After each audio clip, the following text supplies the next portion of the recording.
బోధన్ పట్టణంలోని విద్యా Vikas junior college నుండి భారత రాష్ట్ర సమితి విద్యార్థి విభాగం ఆధ్వర్యంలో 500 మీటర్ల జాతీయ జెండాతో ర్యాలీ నిర్వహించడం జరిగింది. 1999లో జరిగినటువంటి కార్గిల్ యుద్ధంలో పాకిస్తాన్ ఆర్మీని తరిమికొట్టి మన కాశ్మీర్ ప్రాంతంలో అయినటువంటి కార్గిల్ జిల్లాని మన భారతదేశంలో కలపడానికి 529 మంది సైనికులు ప్రాణత్యాగం చేసి కొట్టడం జరిగింది. కాబట్టి వాళ్ళని మనం గుర్తు చేసుకుంటూ వాళ్లకు నివాళులర్పిస్తూ ప్రతి సంవత్సరం బోధన్ పట్టణంలో ఈ తిరంగా యాత్రను చేపట్టడం జరుగుతుంది.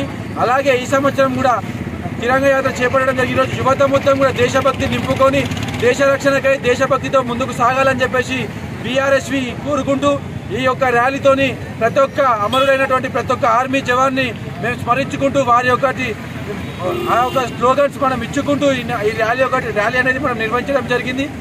ఈరోజు చూసుకున్నట్టయితే భారతదేశం ఆత్మీయతోని మన దగ్గరకు వస్తే అన్నం పెడతాం, స్నేహంగా మనం ఉంటే చేతనిస్తాం. అదే మా యొక్క భారతదేశం పైన కుట్ర కుతంత్రాలు కనుక చేయాలనేసి మీరు అనుకుంటే అక్కడనే పాతి పెడతామనేసి అప్పుడే మనం కార్గిల్ యుద్ధంలో మనం శత్రు దేశమైనటువంటి పాకిస్తాన్కి మనం తెలియజేసాం.